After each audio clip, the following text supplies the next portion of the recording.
Hi there, I'm Judy Holland, and welcome to Happy Nest, the podcast where you can hear the latest research and best advice for living well when your kids leave home.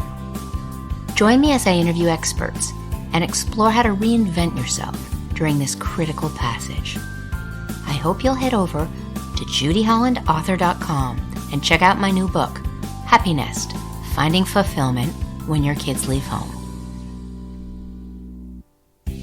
Welcome to another episode of the Happy Nest podcast. If you like what you hear, I'd really appreciate it if you would subscribe, rate, and review the show.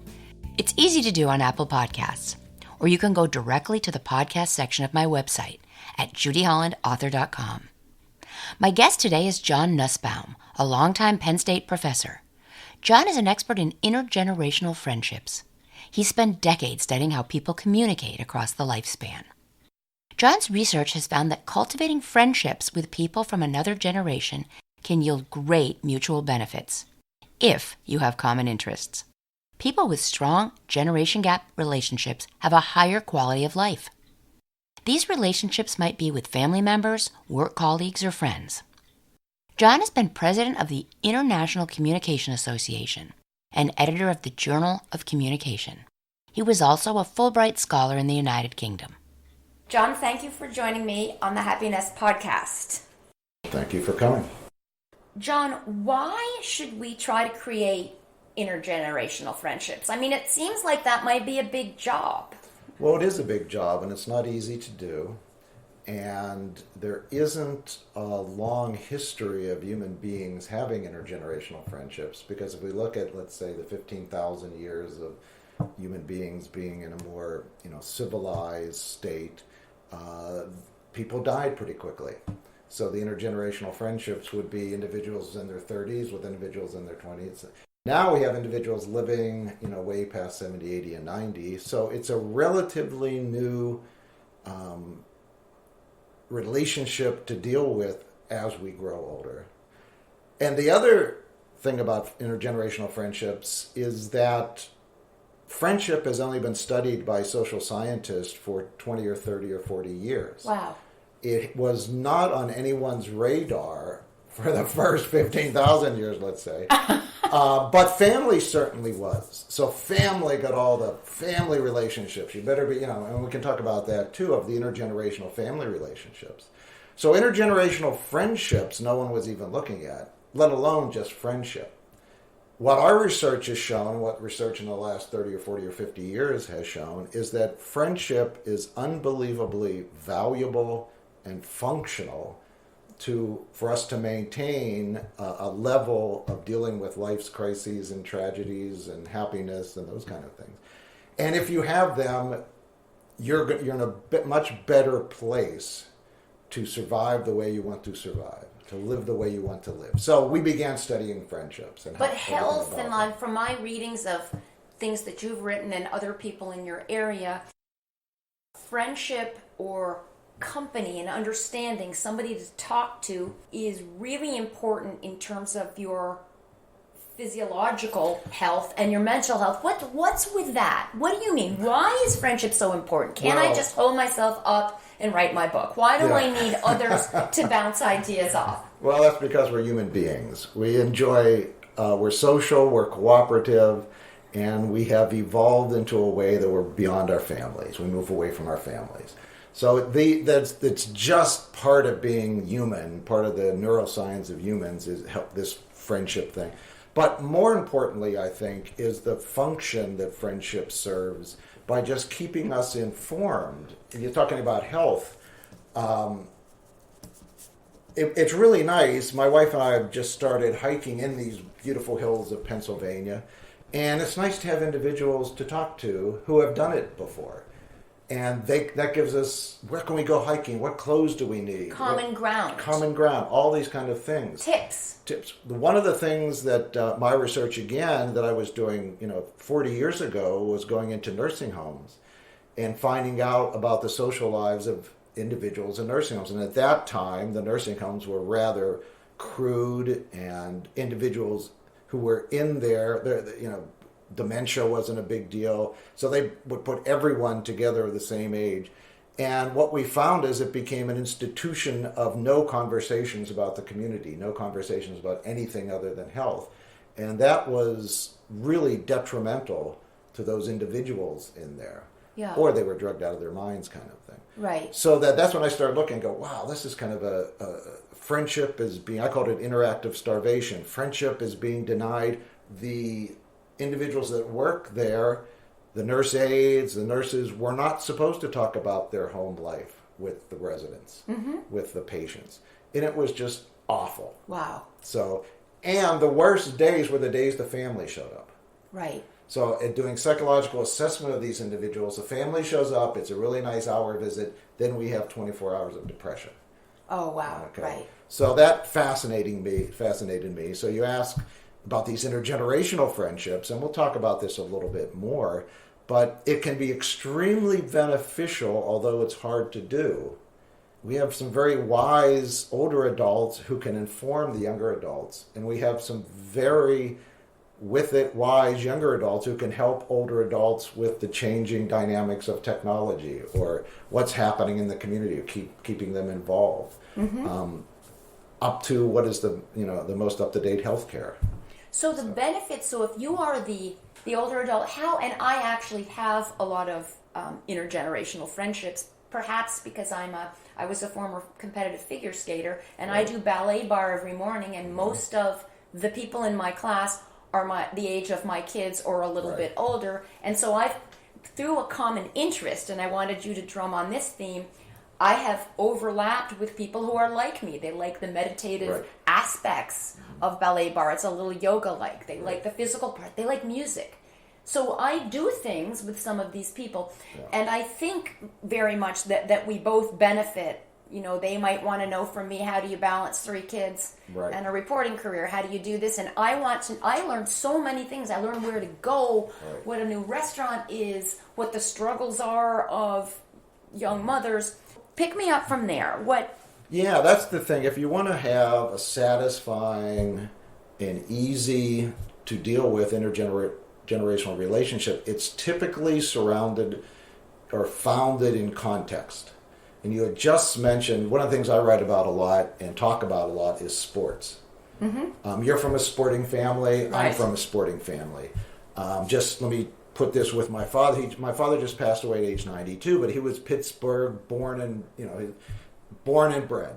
If you're from a city like Pittsburgh, everyone's a Steeler fan, everyone's a Penguin fan, everyone's a Pirate. The one thing I could talk to my dad about, who's 30 years older than me, was the Steelers or the Pirates. Common ground. Common ground. He was as far as you can get away from me in politics and religion. And food and anything else. Well, we had that one common So you steer thing. away from those subjects. We don't discuss politics with Dad. So that's family. Now, with friendship, you don't have that genetic bond, or the dad grew up, the obligations, all that kind of thing. So as you mentioned, how I can relate to my students, and we had been talking before this about lacrosse, is that I had 13 lacrosse players in class. My dad went to Johns Hopkins and loved lacrosse. Did he love lacrosse or play it? Yeah, football, okay. But he loved lacrosse. Everybody loves lacrosse. Right. And so that is how with that one simple thing, I could reach those students who would otherwise only look at me as this professor person who's boring, who's teaching us this horrible content. But I could capture them into more of a friendship relationship, which, by the way, helps learning. And we have to find those things. Now, you have to be clever enough as an older person or a younger person that if you find things that you don't agree on, and you just mentioned it, we're not going to be able to talk about those things, and it can destroy stay the away relationship. from them.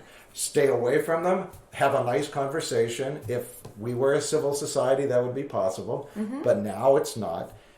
And also with friendships, for instance, you mentioned ice skating, so you're hanging out at a rink. Right. All those people, those can be your friends. They're hanging out at a rink just like you.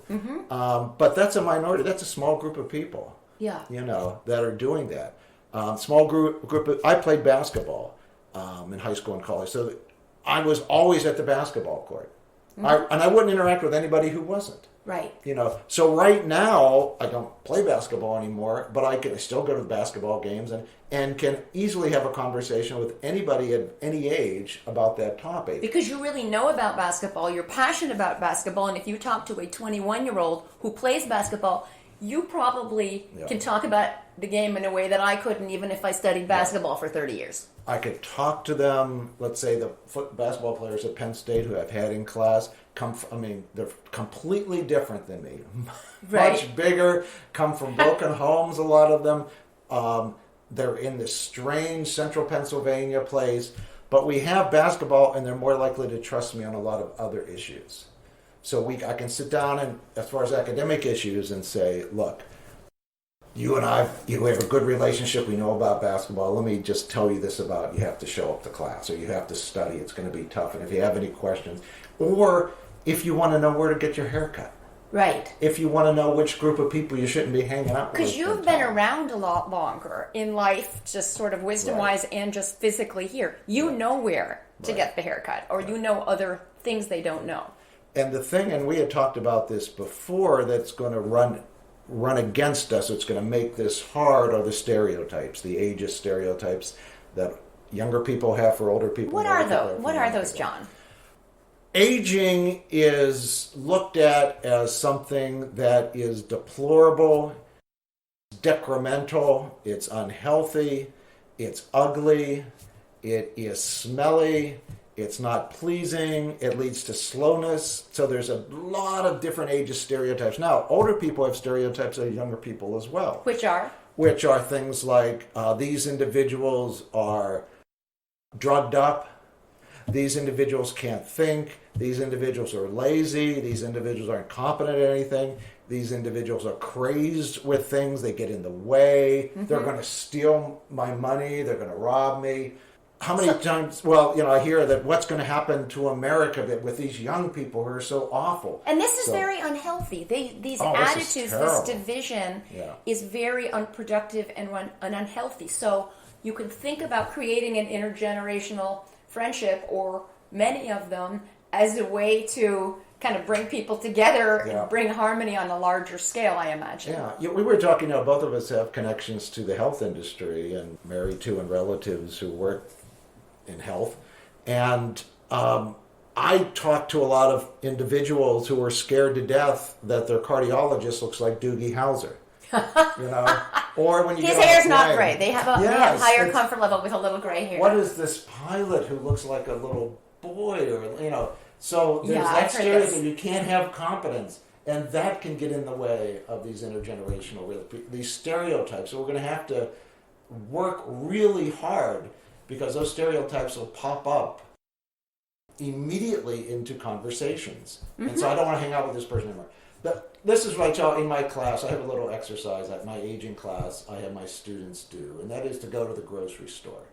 And I don't want them, they all go, but I said, I just want you to observe grocery. And I want you to tell me what happens when an older person gets in line. And of course, I know what's going to happen. An older person gets in line, and I'm talking about someone in their 80s or 90s. They might have a walker, and everybody avoids. Seems they move more slowly. Very slow, and they want to talk to the person. They coupons. Maybe they're lonely. Coupons. Yeah. The other thing is, these people, this might be their social event of the day, like you say. And everyone especially the younger, and if they happen to go to a self-checkout, what's the eyes roll on everybody that's around them? Because they're obviously not going to know how to work this thing. Even if they do know how to do it. They do know. They're making an assumption that they don't know. Yes, that's the agent. So they're making the assumption, so I'm not going to interact, and I'm going to treat them like they're a plague and have to, they're destroying my day because of this. Whenever we have prejudices and preconceptions in society like this, I think it's dangerous. It's dangerous on a national scale, a global scale. Did you watch the Democratic debates? I did. Okay. The one congressman from California, the first thing he said was, we need a new generation. It's a generational thing. And Joe Biden said, well, I'm going to hold on to that torch. You have to pass the torch and all this kind of thing. That, to me, of course, if I was teaching another aging class, I'd say, everybody listen to this. And look at what's going on here. This is a direct attack about age. Yeah. Not about wisdom, not about knowledge. Here we have a guy that's been in government for 40 or 50 years, done a lot of good things, a lot of bad things. This other person said, no, we just need to pass that torch because somehow that's going to be better. Yeah. Right? And Interesting. that's the age. And the other thing, too, is when you look at, I have a brother that lives in South Bend, Indiana. He's a big Notre Dame guy. And if you look at the mayor of Notre Dame, that's how young this man, but he's so eloquent and so talks. And I've heard so many people around in this neighborhood and everything say, well, he's probably too young. He must not know. If you listen to him. Perhaps we should be judging people on their individual merits. Right. And that's the same thing with all racism, ageism, all the isms. Instead of their race, their gender, their age. But we as human beings like to be binary. We like to say, make these stereotypic judgments and those kind of things. So. So how do you, if you're seeking an intergenerational friendship, how do you find the right friendship chemistry? How do you know? I mean, I feel like with 3 kids and a lot of busy writing that, my time is really precious, especially at this age. I really think about the way I spend it. How do you know relatively early on if this person in another generation is if it's going to be a soothing or fulfilling or just a really good soulful relationship? How can you gauge that? It's that's off the bat? Well, it's not going to be right off the bat. We had talked before about you're in the context where you have some similarities. Mm-hmm. And that's got to be there. It's got to be in the context, in the environment, whether it's at the skating rink or at, food you like, Indian food, whatever it is. Or a hobby, right? Like hobby, yeah. I'm also a photographer, and I've met photographers on the sidelines during lacrosse season, and I have met photographers of every single religion, size, shape, you bet, but we're all on the same page, and we even work collectively at times to catch a shot or make sure that everything's covered. And I have friendships because we all understand the limitations and the problems, and when it rains, we hand each other hoods, for the and I think that's a good point. There are certain contexts, certain professions, certain events that are happening out there that are not dependent upon age. So that we can be a fan of a sports team for our entire life. We can go to these, like you said, photography. For me, in my thing, it's golf and sailing. Mm-hmm. Okay, there are all ages out there, and the relationships flow very easily when you're on a golf course or you're on a boat or something like that. Now, it can break down with different skills, but that's the starting point. And then the next thing is that you're really going to have to be a competent, clever, patient communicator and listener. Mm-hmm. If you're not going to have a good relationship with anybody anyway. Right. But in that circumstance, you have to kind of jack up a little bit, listen a little bit harder, because there'll be things that emerge from the conversation that you can, as say, if you're an older person, listen to and say, well, that's fascinating that you made that kind of a decision. Here's what happened to me, and tell your own little story, but don't bore them, because the stories can just say, yeah, we have something in common here too, isn't that funny? These kind of things. And ask each other's advice. It's kind of like having some nice manners that everyone talked about. And when you study, when we bring people into a lab where we just have individual strangers, throw them in there and say, you're going to have a conversation for 20 minutes. Mm-hmm. The individuals... You do that. We've done that. You do that to people. Yes. Yeah. And because but we also know a heck of a lot about person A and person B, the old person, all kind of personality thing. And it always fails if the individuals don't have the competencies to be patient or to listen or to not take out their cell phone immediately and these kind of things. And those individuals aren't going to have good relationships with anyone. Right. But so but intergenerational is a little bit more difficult task. People are doing different things. They're busier. I'm transitioning to retirement. I have more time now. So I can, we're figuring this out. We don't have to go to breakfast at 6:30 in the morning. Right. Those kind of things. Well, students do, or individuals that they have a busy day that they have to get to, and they're going to they're not going to eat dinner. My kids are funny in the sense that they eat dinner, in my mind, like at 8:00 at night, where my wife and I, Marianne, I'll start preparing dinner at 5:30. And if it's 6:15, dinner's done. Right. Right. So we know, there's going to be these things that you're going to have to take into account. So that if you're going to show up and bring dinner over at their house, it's going to be 8 o'clock. And assuming that the same people those 8, then that's what time the meals are. John, I love to ask people who are way in deep, like professors on a particular topic, not only the theory and the research and the conclusions of that. As a journalist, I kind of skim the cream off and say, wait, can you help me understand this? But I'm also interested in, so now that you have all this data and information about intergenerational friendships, how do you apply it to your own life? Like that to me is really the test. What are you going to pursue, hiking or sailing? And tell me about that, and how have you done this? Because I imagine you're just you're much more expert on this than the rest of us. But that's a big problem too. Expertise. And my expertise, what became most interesting for me, was really in healthcare settings. I've really done a lot, because talk about forced intergenerational, and these will be professional relationships.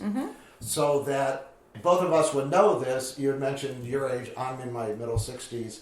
At one point in life, you realize that now I'm older than the person who's caring for me. Right. And it's way past that for me now. When working in institutions, whether they're long-term care institutions or continuing care or any of these kind of things, there's going to be a heck of a lot of younger individuals working and caring for the older individuals. So my job lately, when my father had a stroke and he's 92 and he was in a wonderful nursing home, one of the best nursing homes in Pittsburgh, and that's, first of all, I can see what's good enough because I've studied for 40 years. I can take a look and try to communicate to the nurse aide or the physicians or the nurses what's appropriate to talk to my father who's 92 or these other people I see you talking with. Okay, this person might be very agitated, not because you're not doing the best job you possibly can do, but you're not engaging them, you're not getting close enough, you're not touching in a certain way, you're not listening, you're not prioritizing. So in healthcare settings, it helps sometimes at emergency rooms. I had a situation where I was taken to an emergency room not too long ago, and I can see and I can say, okay, this person's doing this, person's doing this. I can communicate in a way that's based on my research. This is what a younger person would perceive. Boom, this kind of thing. And the same is true, by the way, in education. One of the jobs that I had over my years at Penn State was to sometimes talk to the professors who were just horrible in the classroom. Yeah. And I would videotape them. Wow. And I would make them watch themselves. And I say, you let me know when you're bored out of your mind watching yourself. Yeah. And some of these professors are awful. Oh, no. Awful. And they use examples. That's the other thing. Just think about this. I like music, but I really into classical music and music from my generation, which was 60s and early 70s. Anything else I think is awful. Okay, so Bruce Springsteen is barely in there as being a great rock star. If you're talking to a class and you're talking right now about the Beatles or the Stones, you've lost them. Right. They could care less. Because they're in their 20s and that's ancient history. And I remember my kid, you drove up here, State College, it's Norman Rockwell land. Yeah. It is whitest of the white. Yeah. But the kids, when my 3 kids were in high school, they'd be into rap music. And I just laughed. But that was their music. Right. They loved that music. But as a rule of thumb, how do we do this? How do we relate to somebody 2 decades, 3 decades younger when it's a really important relationship, whether it's a teaching setting or it's... Well, I think you have to, it's empathy. In a friend setting. You have to get into their heads a little bit. You have to ask, you have to listen.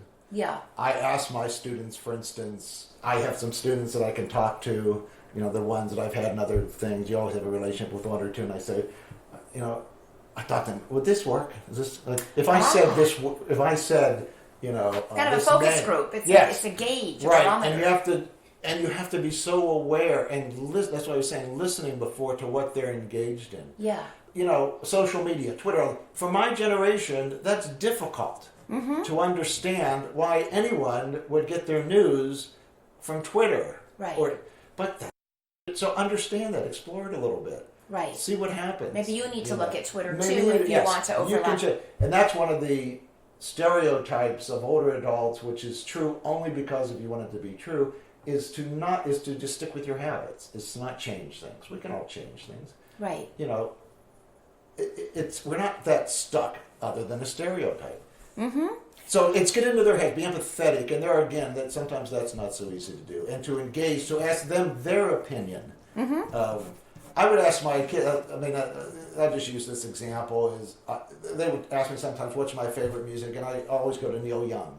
Right. And I After say, the gold rush. Just listen to Neil. Now they do for a little bit because they're nice. Right. Okay. But it's those couple moments of, okay, you did that. I'm going to listen to a little bit of your music. Right. Okay. And those kind of. Now that doesn't always work out that way, but it does that way with friendships, and because music's another kind of, when you're into bluegrass and you're into things like out here in the country, bluegrass doesn't have any age barrier to it, whereas certain rap and rock and roll, like we knew it, does. What are you going to do after? I can sense how much these students mean to you, and upon retiring, you're going to lose a whole lot of your intergenerational relationships when you walk out of Penn State. So how, with your hobbies and your genuine interests, how are you going to cultivate some more of these relationships, but in another manner? How are you going to do that with all the information you've got from all this? That's the question my wife is most concerned about. Because she saw my job, and so did I really,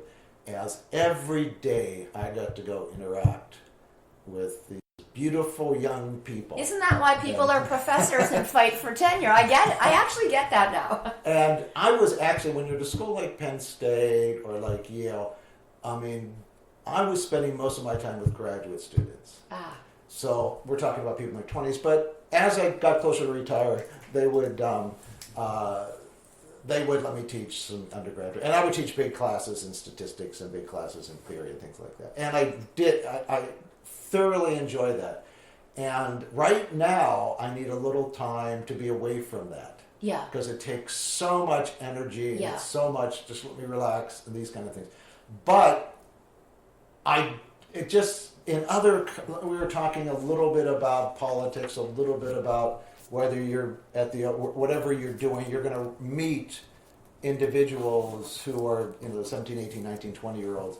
And hopefully I have learned enough now that I can engage them and laugh at them at their own, in their own world a little bit, and still ask them in kind of ways and listen and be empathetic, that they know I'm not just, trying to rip them off or, any of this kind of stuff. I just want to hear your answer to this, and I'm going to respect it. Mm-hmm. And then get away when they want me to be the hell away. Yeah, no, absolutely. So I'm kind of a hacker, psychology, sociology reader. I just am interested in the popular press and in some journals in a lot of subjects. And the subject of isolation has stuck in my mind some, especially as if I was researching my book Happy Nest. So, and kind of the dangers of isolation, and I thought about, as my last of 3 children left for college 2 years ago, I started to think about, we all kind of need to reach out in new ways, because when the kids leave, I didn't have as many responsibilities as the ones that were just flattening me into the ground for a while, but those were gone.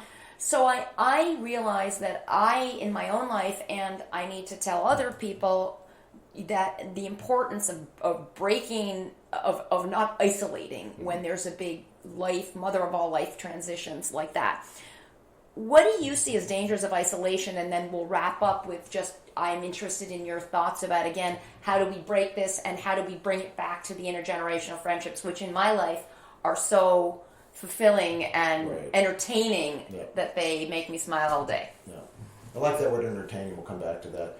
Isolation, to me, the word we use more in what we've been studying is the horrible effects of loneliness and being lonely. So that I'll equate those a little bit. Isolation.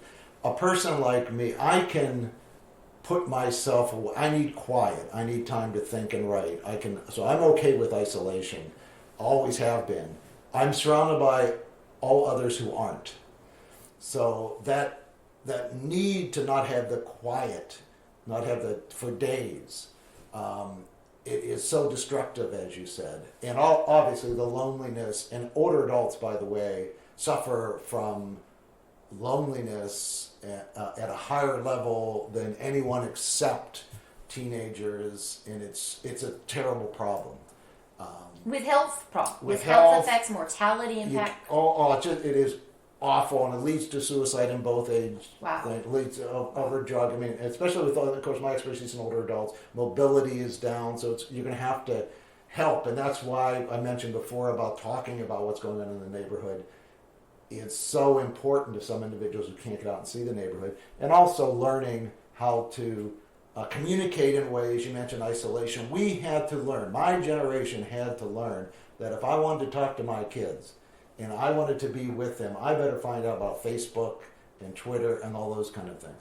My wife's 1,000 times better at it than I am, but I know if I want to engage with my children, I better engage in that. And it's not the telephone call anymore. Right. Like it was with my parents. They're not on Facebook, but I can give them a call.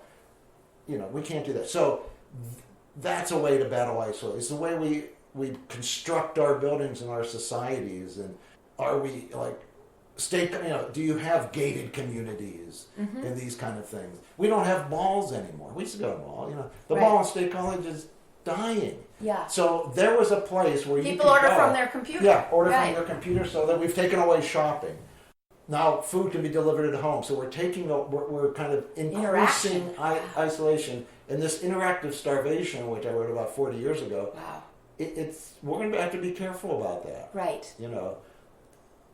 But let me just finish with that. Some people, like I said, there's a difference in our personalities where some people want to be social, not others. I don't want to.